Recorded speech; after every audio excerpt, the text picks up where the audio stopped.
Bismillahirrahmanirrahim. Assalamualaikum warahmatullahi wabarakatuh.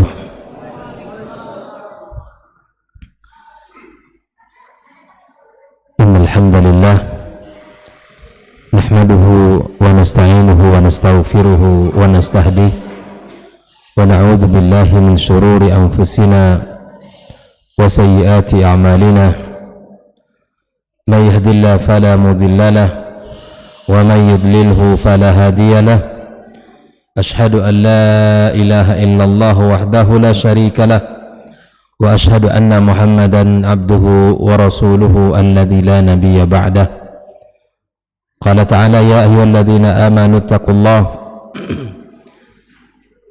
يا أيها الذين آمنوا اتقوا الله حق تقاته ولا تموتن إلا وأنتم مسلمون. وقال تعالى يا أيها الذين آمنوا اتقوا الله وقولوا قولا سديدا يصلح لكم أعمالكم ويغفر لكم ذنوبكم ومن يطع الله ورسوله فقد فاز فوزا عظيما. أما بعد معاشر الحاضرين والحاضرات من المسلمين والmuslimat, saudara-saudari dimanapun berada yang mengikuti kajian kita, seluruh pendengar Radio Rabbani 91,1 FM dan sahabat KMTV dimanapun berada. Alhamdulillah, kita bersyukur kepada Allah Subhanahu wa Ta'ala atas nikmat yang sangat banyak yang Allah limpahkan kepada kita. Nikmat duduk di majelis ilmu, belajar agama adalah bagian yang sangat besar dalam kehidupan orang beriman. Karena Rasulullah sallallahu alaihi wasallam mengatakan, "May yuridillahu bi khairan yufaqihu fid din." Orang yang Allah inginkan padanya kebaikan, maka Allah berikan kepadanya pemahaman dalam bidang agama. Salah satu cara bagaimana kita bisa faham dalam agama adalah dengan belajar, dengan menuntut ilmu. Kita duduk di majelis ini agar kita bisa menjalankan apa yang menjadi tugas kita dengan benar, sehingga orang-orang yang berilmu kehidupan mereka terarah. Orang-orang yang berilmu kehidupan mereka itu teratur. Dia akan mengetahui mana yang penting dan mana yang tidak. Dalam Al-Quranul Karim, para ulama menyebutkan bahwa tiadalah pujian yang Allah berikan di dalam Al-Quranul Karim kecuali itu adalah buah daripada ilmu itu sendiri. Dan tiada pula Allah memberikan celaan, hukuman, bahkan hinaan kecuali itu adalah buah daripada kejahilan. Allah memuji orang-orang yang beriman dan berilmu dengan mengangkat mereka beberapa derajat. Yarfa'illahu alladhina amanu minkum walladzina utul ilma darajat. Allah memuji orang-orang yang berilmu dan mengamalkan ilmunya. Innama yakhshallaha min ibadihi al-ulama. Hanya para ulama lah yang takut kepada Allah Subhanahu wa Ta'ala. Oleh karena itulah kita bersungguh-sungguh di dalam menuntut ilmu, sehingga Imam Ahmad mengatakan al-ilmu la ya'diluhu syai', bahwa ilmu itu tidak ada yang bisa menandinginya di dalam amal apa saja dengan satu syarat, liman sahhat niyatuhu, kalau niatnya benar. Maka Imam Ahmad pernah ditanya bagaimana bentuk niat yang benar dalam menuntut ilmu itu. Kata beliau, yanwi raf'al jahli an nafsihi wa an ghairi. Dia berniat untuk menghilangkan kebodohan pada dirinya dan pada diri orang lain. Malam ini kita belajar kembali tentang bekal yang mesti kita miliki di dalam mendidik anak-anak kita. Karena kita yakin bahwa Kita yakin bahwa tidak akan lahir anak-anak yang hebat kecuali dari orang tua yang hebat. Tidak akan lahir dari seorang pahlawan dari sebuah rumah tangga, seorang pejuang, kecuali memang dia dididik dalam lingkungan orang-orang yang baik dan beriman.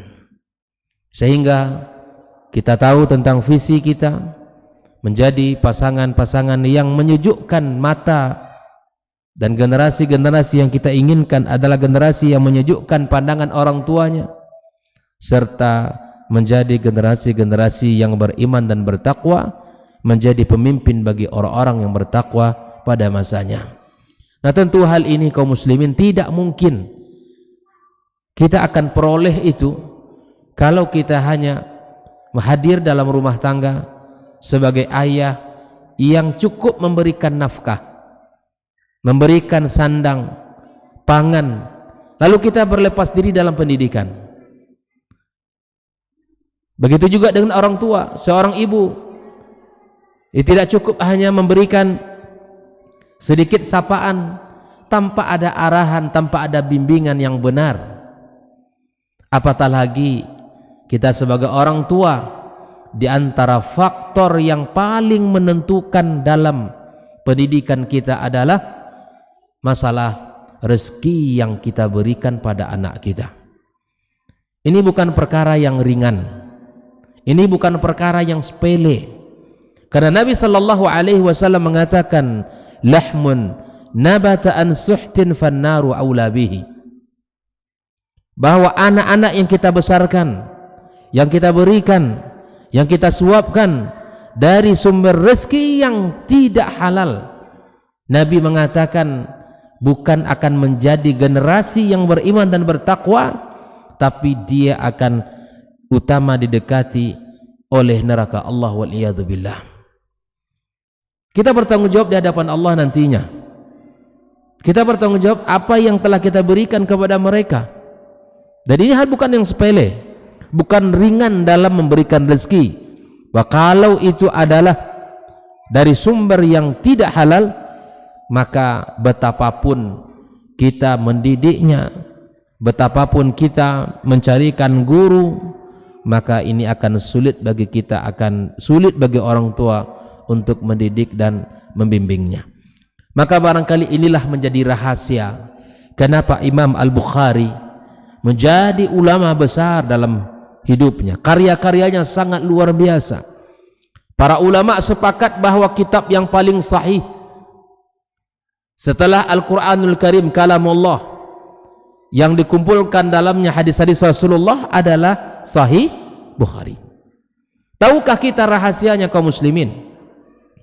Ayahnya mengatakan langsung bahwa satu butir pun yang tidak halal tidak aku suapkan pada dirinya. Bayangkan itu, satu butir dari makanan tidak akan kuberikan kepada dia, tidak akan kuberikan kepada kamu wahai anakku. Inilah kesungguhan seorang ayah. Bagaimana harapan besar itu lahir dari pendidikan, dari kesungguhan orang tua di dalam memberikan rezeki. Lihat buah keberkahan dari rezeki yang halal. Lihat hasilnya. Karena anak yang tumbuh dari keluarga yang baik, dari sumber rezeki yang halal, itu akan mudah untuk dididik. Bahkan keberkahan dari rezeki itu akan tampak pada karya-karya anak kita nantinya. Hari ini kita mungkin tidak bisa, belum melihat kehebatan anak kita, keberkahan dari rezeki itu belum, karena masih tumbuh, masih dalam tahap pembekalan ilmu. Tapi pada satu saat nanti dari keberkahan rezeki itu akan lahir karya-karya besar yang mereka lahirkan. Dan ketahui pula oleh kita bahwa karya-karya besar dari anak kita itu adalah karya-karya kita juga. Karena Nabi SAW mengatakan, anta wa maluka li abika, kamu dan hartamu adalah milik orang tuamu. Karena anak adalah min kasbil walidaini, anak adalah hasil dari usaha orang tua. Maka oleh karena itu kita penting bersama-sama belajar, penting memahami ilmu, bagaimana cara kita mendidik. Oh Ustadz, kami kan nggak punya anak kecil lagi. Tidak masalah. Kalau kita tidak punya anak kecil, mungkin satu saat kita punya cucu. Mungkin kita punya cucu. Maka bagaimana menjadi cucu, menjadi kakek dan nenek yang baik, itu ada panduannya. Dan bagaimana cara kita mendidik, menanamkan iman kepada cucu kita, itu juga ada panduannya. Oleh karenanya, ini adalah pertemuan kita yang kedua, ya, yaitu tentang proses memberikan hukuman. Bagaimana kita memberikan hukuman kepada anak-anak kita. Kita sudah sampaikan pembahasan pertama, di antaranya bahwa hukuman itu adalah proses sebuah pendidikan. Bahwa tidak ada sebuah pendidikan tanpa ada hukuman.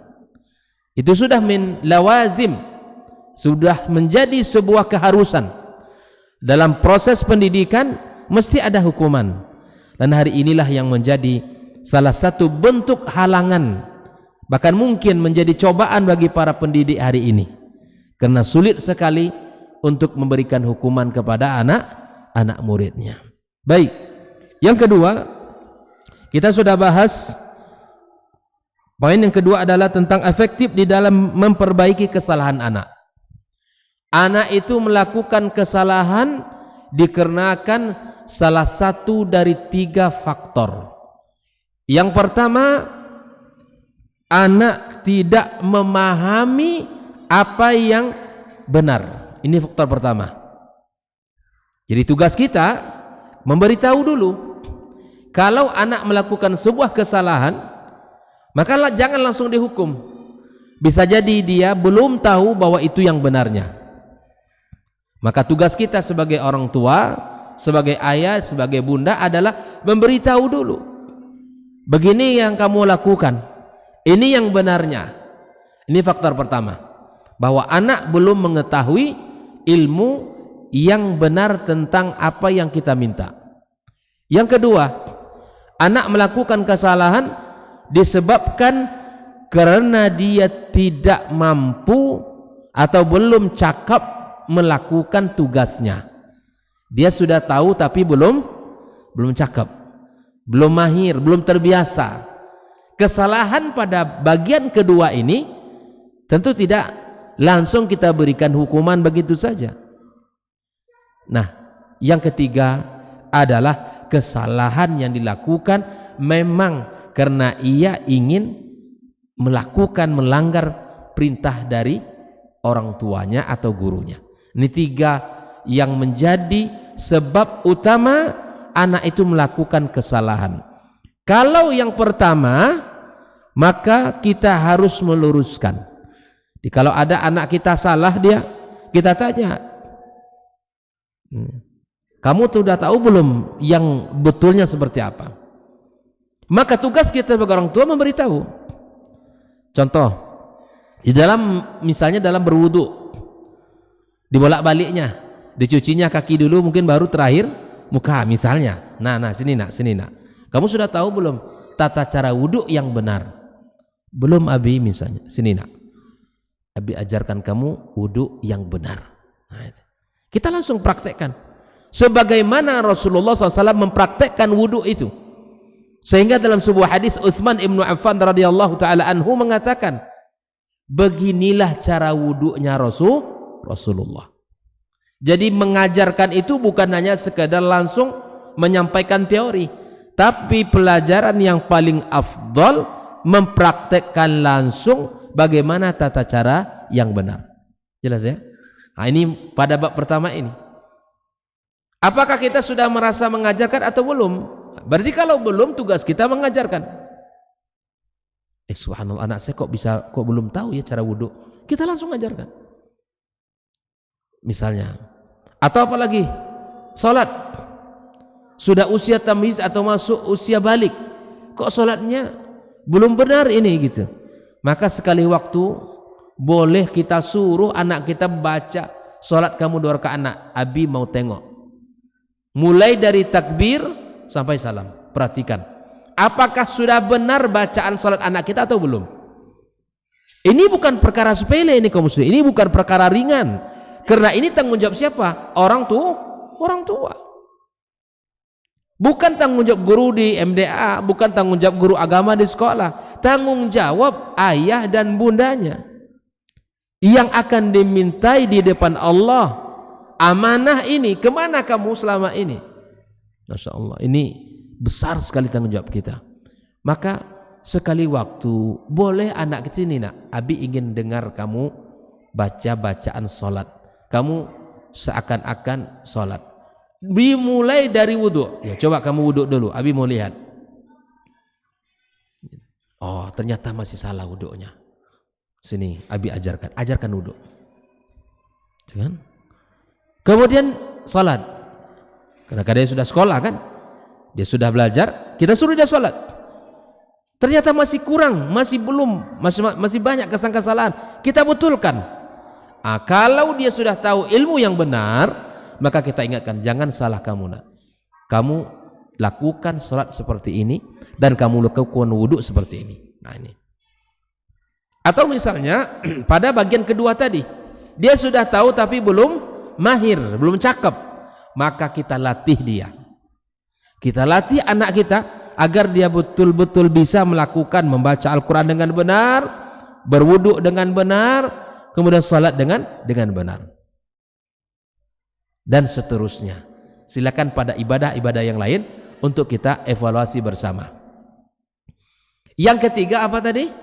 Karena memang dia ingin melanggar. Nah, disinilah baru hukuman itu diberikan. Tapi pada tahapan pertama kedua itu hukuman belum berhak kita berikan.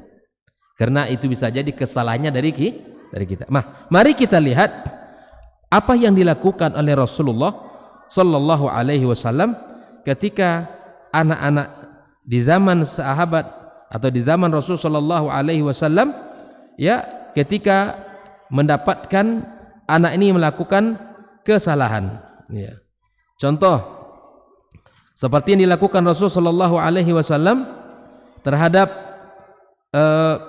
salah seorang dari anak-anak di zamannya. Ya, kita pahami kemarin bahwa seperti yang kita baca, ya, salah satu contohnya seperti yang disampaikan oleh riwayat Abu Dawud dari Abdurrahman ibn Abi Uqbah dari bapaknya, bahwa dia berkata, saya bersama Rasul sallallahu alaihi wasallam syahidtu ma'an Nabi sallallahu alaihi wasallam Uhudan, ya, aku bersama Rasulullah ikut dalam perang Uhud. Ya, fadarabtu rajulan minal musyrikin, aku penggal lehernya dari orang musyrikin, faqultu khudha wa ana al-ghulamul farisi, ambil ini dan saya ada seorang anak yang dari bangsa Al-Farisi. Maka Nabi SAW di saat perang itu melihat kepada anak ini, faqala halla qulta wa ana al-ghulamul ansari, tidakkah engkau mengatakan saya adalah anak dari bangsa Ansar, ibnu ukhtil qaumi minhum, putra saudara perempuan satu kaum, termasuk kaum itu sendiri. Nabi membetulkan kesalahan anak itu. Peristiwa yang kedua yang terjadi ketika ada salah seorang anak yang melempar buah korma. Ada buah korma yang sudah matang itu dilemparnya. Sampailah berita itu kepada Rasulullah. Anak itu dibawa. Sampai berita itu ke Nabi dan anak itu dipanggil. Nabi tidak langsung berikan hukuman. Kenapa kamu lempar itu? Itu kan milik orang, kan gitu. Tapi Nabi Shallallahu Alaihi Wasallam berusaha mencari informasi dulu. Kenapa nak kamu lempar pohon kurma itu? Nah, coba lihat. Ya hulam, kata Nabi, lima tarmin nakhla, kenapa engkau lempar pohon kurma itu? Fakultu aku ingin makan, wahai Rasul. Alasan cuma satu, ingin makan. Coba. Faqala la tarmin nakhla, kata Nabi, kalau begitu kamu jangan lempar. Wa qul mimma saqata fi asfaliha. Nabi larang dan Nabi berikan solusi. Ini pendidikan ini. Jadi kita ini orang tua tidak hanya melarang melulu, tapi ada solusinya. Nabi ketika anak ini salah, diberikan oleh Nabi, ini nggak boleh. Tapi kamu makan dari buah yang jatuh ke bawah. Oh begitu. Nabi mengajari, ya, mengingatkan itu salah dan diberikan solusi. Guru juga demikian. Ketika anak melakukan sebuah kesalahan, tanya dulu, kenapa kamu lakukan itu, nak? Karena anak itu bisa jadi punya alasan melakukan apa yang ia kerjakan, itu ada alasannya. Maka di sini tugas orang tua, tugas guru untuk mengingatkannya. Maka kemudian yang dilakukan Nabi, thumma masaha ra'si, Nabi usap kepala saya. Thumma qala Allahumma asbi' batnah. Ada 3 hal yang dilakukan oleh Rasulullah ketika anak itu salah. Yang pertama adalah Nabi sallallahu alaihi wasallam mengajarinya yang betul dengan memberikan pembelajaran kepadanya. Yang kedua, Nabi usap kepalanya. Ini bentuk kasih sayang. Yang ketiga apa? Nabi doakan. Coba kita lah sebagai orang tua hari ini, ya, ada ndak kita mengusap kepala anak kita kalau dia salah, atau ada nggak kita mendoakan kalau dia salah? Yang ada mungkin marah-marah.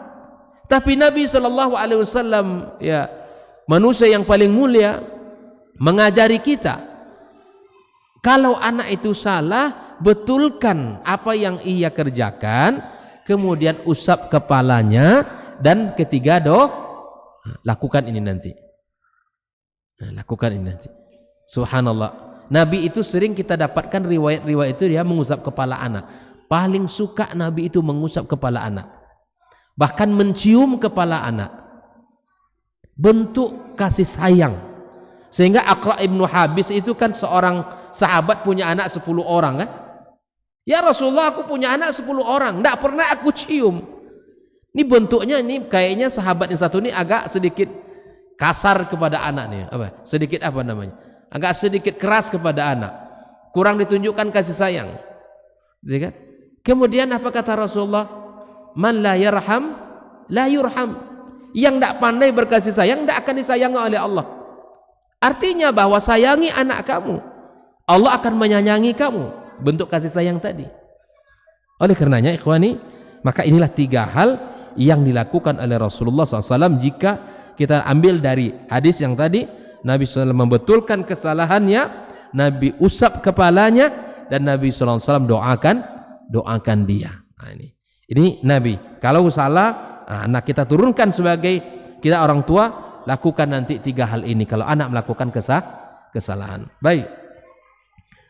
Kemudian di dalam kehidupan kita, ya, bahwa kita sebagai orang tua juga harus melihat jika seandainya dilakukan oleh anak kita dan itu belum pernah kita ajarkan, atau misalnya belum pernah kita sampaikan, maka disinilah kita harus meluruskan anak kita.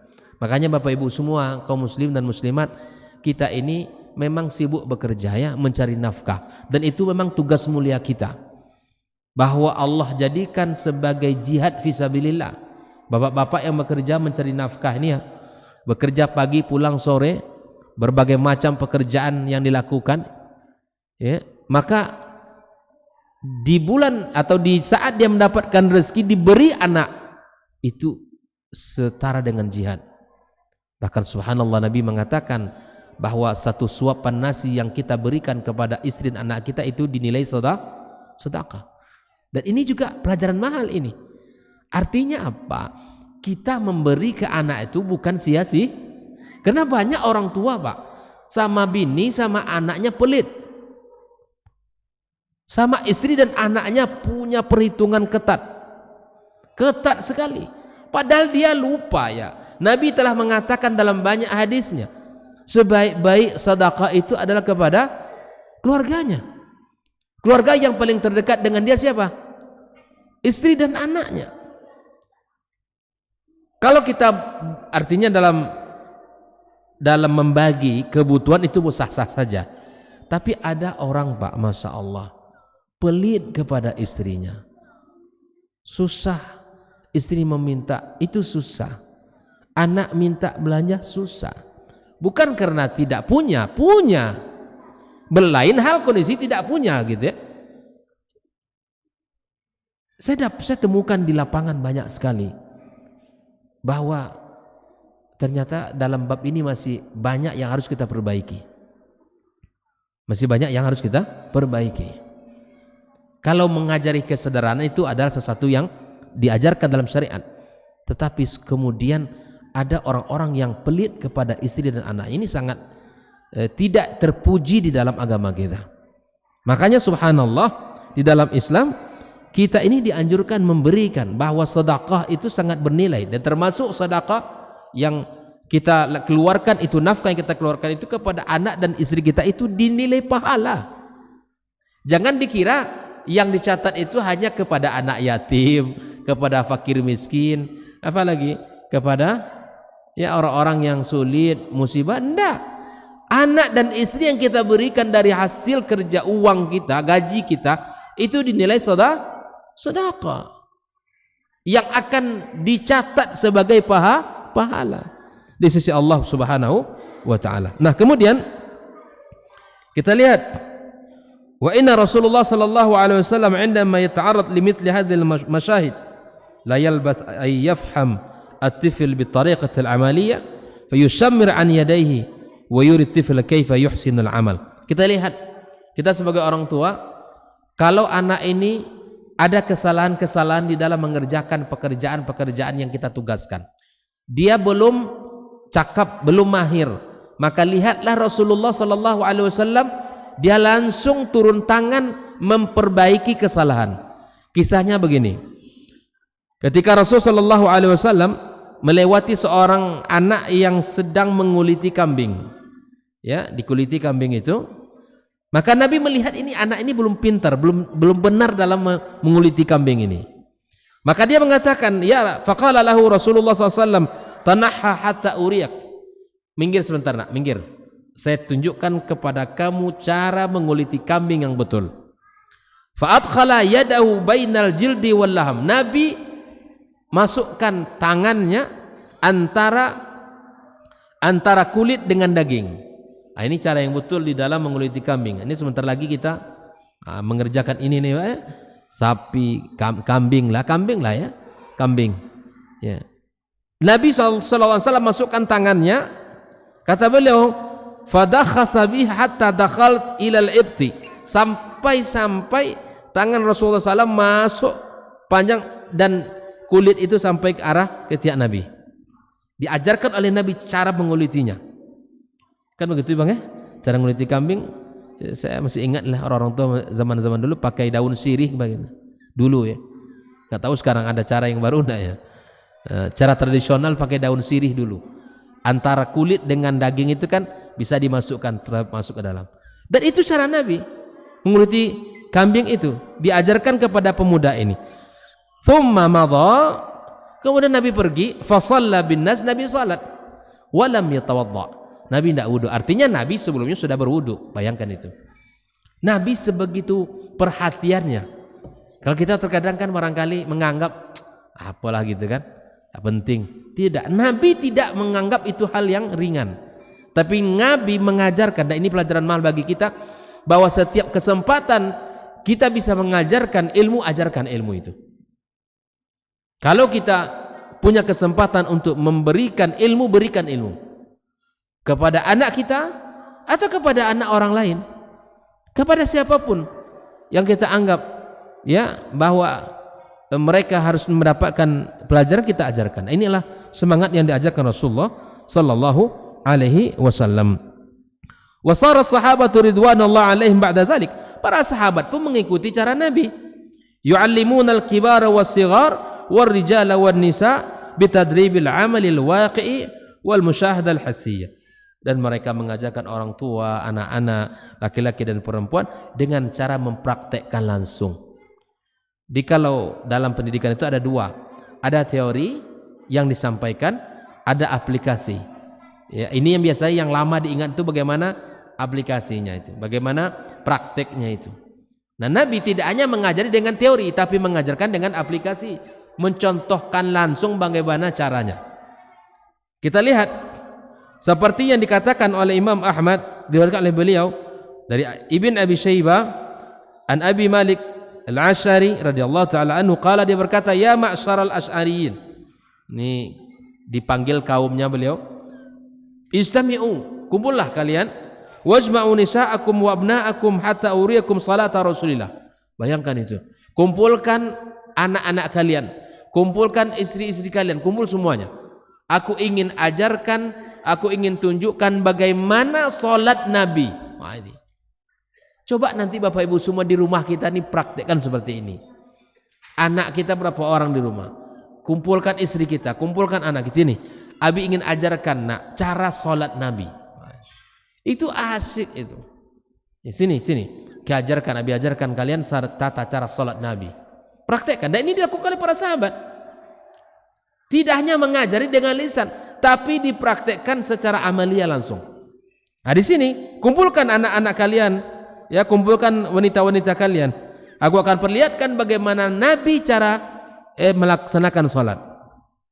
Fastama'u wa jama'u abna'ahum wa nisa'ahum, mereka berkumpul. Tsumma tawadda, dimulai dari wudu. Dia ajarkan. Kalau bahasa anak-anak sekolah hari ini kan paradenya, ya, dibuat parade wudunya seperti apa, ditunjukkan bagaimana praktek wudu. Tsumma wa arahum kaifa yatawadda, diperlihatkan bagaimana cara wudu Nabi. Tsumma taqaddam, kemudian dia berjalan. Fasaffar rijal, kemudian di saf laki-laki. Tsumma atas saffa wa saffal wildan khalfahum, depan orang dewasa, kan tadi disuruh anak-anak tuh, orang dewasa dikumpulkan, dan di belakangnya anak-anak kecil.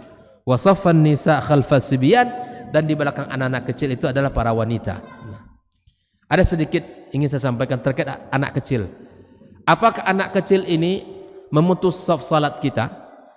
Kalau dia sudah anak-anak mumayyiz, usia-usia 7 tahun ke atas, artinya dia sudah tahu solat. Ketika solat itu dia tidak boleh keluar lari-lari, maka boleh dia berdiri di samping kita, tidak memutus saf. Tapi kalau anak, ya, belum tahu dia, atau sebelum usia tamyiz, ya, kalau dia baru takbir imam, dia sudah lari-lari balik lagi, ini memutus saf namanya. Maka anak seperti ini di belakang. Jelas ya? Tapi kalau anak-anak yang sudah usia tamyiz, dia sudah tahu ini salat maghrib 3 rakaat, dia berdiri di samping kita, tidak ada masalah itu. Kalau dia sudah tahu, kalau dari salat takbir tidak boleh dia keluar masuk, lari sana balik lagi, artinya dari mulai awal salat sampai dia selesai berdiri di samping kita, tidak mengapa, boleh dia salat di samping kita, gitu kan? Tapi kalau anak-anak yang masih bolak-balik, semulai takbir balik lagi dia, ketika imam ruku balik dia kan, selesai imam, ya, sujud lari dia, ini belum nih, ini mesti di belakang. Tapi kalau ada anak-anak kita misalnya saf pertama, kedua, ketiga, Masya Allah ini masjid kita subhanallah ya, sudah ramai, sholatnya sudah 4 saf ya, maka kemudian boleh anak-anak kita untuk sholat di samping kita, memenuhkan saf-saf sholat kita, tidak mengapa. Jelas ya hukumnya? Kalau anak-anak itu sudah usianya tamyiz dan sudah tahu bahwa dalam sholat tidak boleh keluar masuk, pergi, ya, keluar lagi, datang lagi sholat. Kalau dia sudah faham itu, ya, walaupun dia belum balik, tidak mengapa dia di samping kita, boleh. Tapi kalau anaknya belum faham, maka mesti berada di belakang, sehingga tidak memutus saf salat kita. Jelas ya?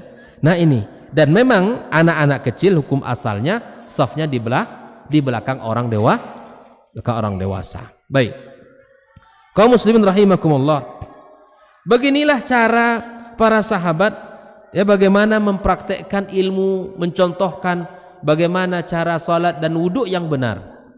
Nah mari kita coba nanti di rumah kita. Kita sudah belajar, sudah ngaji kita bagaimana cara wudhu, ya, jangan sampai kita dalam bab-bab seperti ini tidak peduli. Ada sebagian orang tua anaknya tidak bisa, ya, berbahasa Inggris, mohon maaf bukan berarti saya benci, enggak ya. Ada sebagian orang tua tidak bisa dalam satu mata pelajaran, dia sanggup mendatangkan guru ke rumah, dibayar dengan ya dibayar, siap dia bayar dengan berapapun. Tapi terkadang ada sebagian orang tua yang tidak peduli, ya, tidak sama perhatiannya seperti ketika anak baca Quran belum pandai, atau sholatnya belum benar, atau wudunya belum betul. Tidak risau dia seperti risaunya dia terhadap apa? Yang tadi. Nah, oleh karenanya ikhwani kaum muslimin dan muslimat, mari kita sama-sama ya luruskan paradigma ini bahwa tanggung jawab kita bukan hanya memberi nafkah, tetapi memberikan pendidikan, memberikan arahan, bimbingan ya kepada anak-anak kita. Nah, kaum muslimin rahimakumullah, pembahasan berikutnya adalah tentang at-tadarruj fi ta'dibit tifl.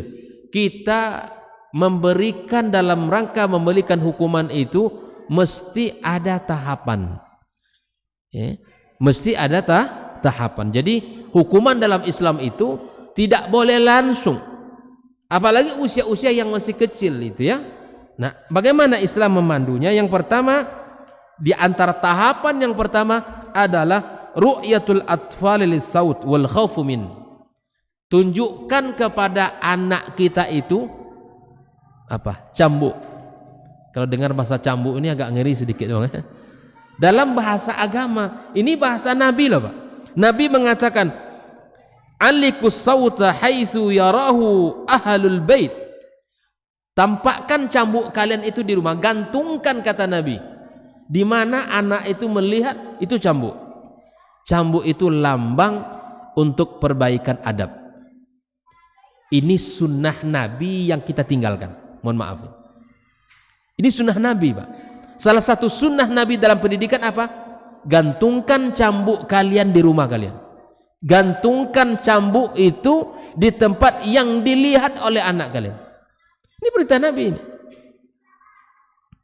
Fa innahu adabun lahum. Itu adalah adab untuk mereka. Jikalau anak itu kurang-kurang mau usil dia, tengokkan saja ke situ, tengok situ nak ya. Tidak banyak ngomong kita jadinya. Tengok ke atas sunnah, itu apa itu? Nah, tengokkan. Ada keberkahan kalau kita jalankan sunnah Rasul itu pasti ada keberkahan. Tapi memang sekarang ini menjadi aneh. Aneh karena kita tidak mempraktekkannya. Karena sunnah itu menjadi sesuatu yang biasa kalau kita amalkan. Jelas ya? Ini salah satunya. Caranya apa? Menunjukkan cambuk ke mereka. Ini bukan berarti kita cambuk langsung anak kita, enggak. Tunjukkan cambuk itu, ini adalah cara Nabi untuk mendidik adab anak-anak kita. Nah, itu dia. Dalam riwayat yang lain Ibnu Abbas mengatakan, "Annan nabiyya amara bi ta'liqis sauti fil bait." Nabi menyuruh menggantungkan cambuk di rumah. Nah, ini ya. Dalam kitab Adab Al-Mufrad karya Imam Bukhari. Gitu ya. Dan Nabi SAW mewasiatkan kepada Muaz ibn Jabal ya, dalam sebuah hadis yang dikeluarkan oleh Imam Ahmad, Ibnu Majah, Al-Bukhari dalam kitab Adab Mufrad, "Wala tarfa anhum asaka adaba." Ini memang kita sebagai orang tua tidak boleh juga ya ringan tangan kita untuk memberikan pukulan, tidak boleh.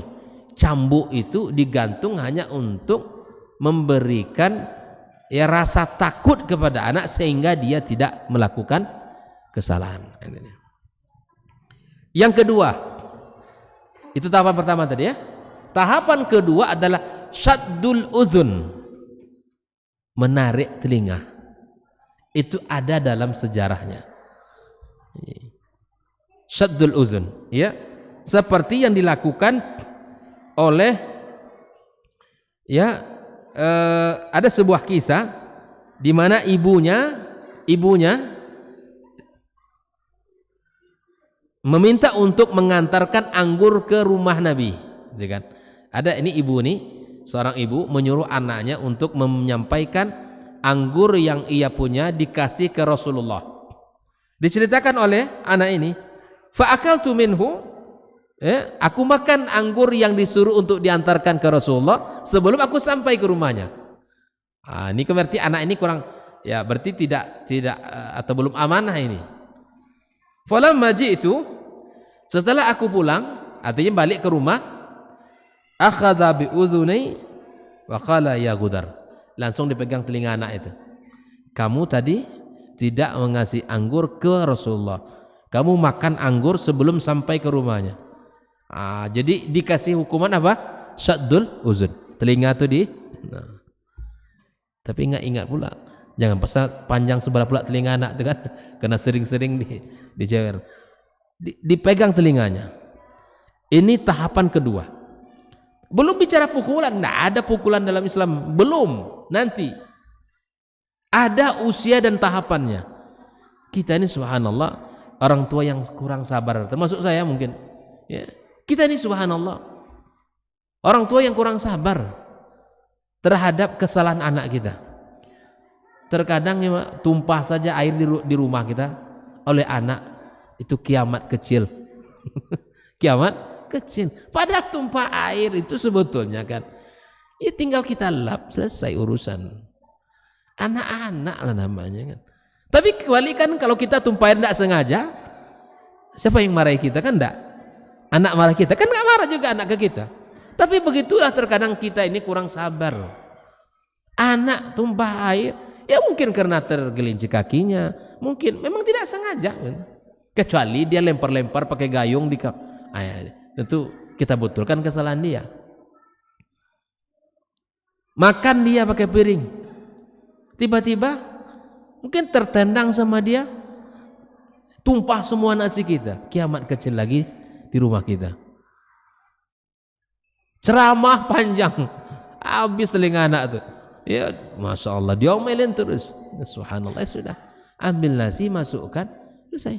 Hati-hati nanti anak. Wallahi, itu akan berpengaruh kepada anak kita daripada kita ceramahi dia. Kita kasih kalimat-kalimat macam-macam ke dia. Cukup. Ya sudah, nanti lap, ganti piringnya. Memang itu butuh kita kesabaran yang ekstra dan butuh ilmu untuk itu. Betul ilmu itu. Kalau tidak memang, apalagi kita sudah pulang kerja ya Bu, capek, ya dah. Sengaja udah kita buatkan nasi, kita ambilkan ya, kita taruh ke piringnya, tumpah pula lagi kan. Subhanallah. Nah ini terkadang hal-hal seperti ini kita butuh kesabaran. Ini tahapan kedua, isyaddul uzun, kita tarik telinganya. Ya. Tahapan ketiga, barulah ad-darbu, barulah kita berikan pukulan. Tapi memukul itu juga ada kaidahnya. Tidak semudah-mudahnya seorang tua memukul anak, atau tidak mudah-mudah juga guru memukul anak muridnya. Tidak, ada kaidah-kaidah yang mesti kita fahami. Jelas ya? Nah, ini tahapan pertama apa tadi? Menggantungkan cambuk.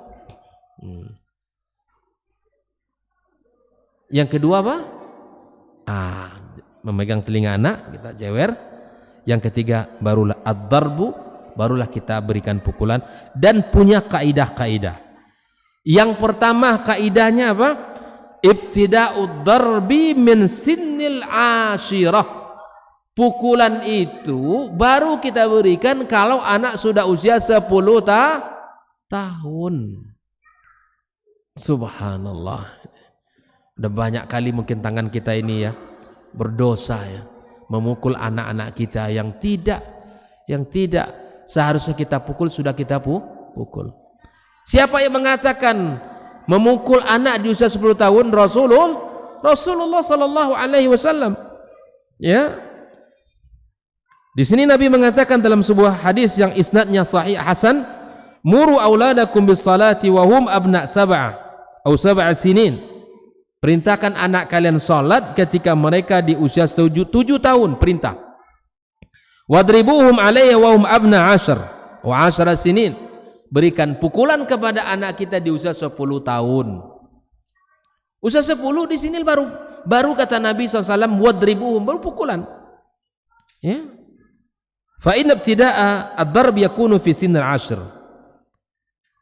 Dan pukulan itu tentu pada bab-bab ketika anak kita, ketika dia tidak mau menegakkan syiar agama.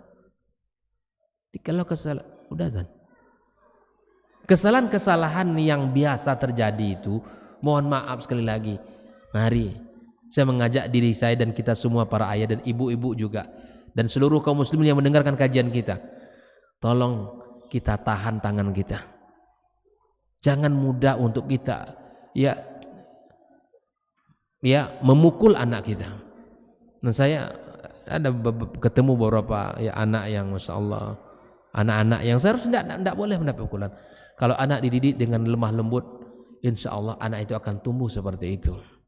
Tapi ketika anak-anak itu sudah ya dididik dengan cara keras, kasar, itu akan terbentuk dalam dirinya ya, kekasaran atau terbentuk dalam dirinya ya sikap untuk melawan kepada orang tua itu lebih tinggi. Nah, oleh karenanya usia 10 tahun itu usia pendidikan yang diberikan evaluasi dengan cara memberikan pukulan. Taib.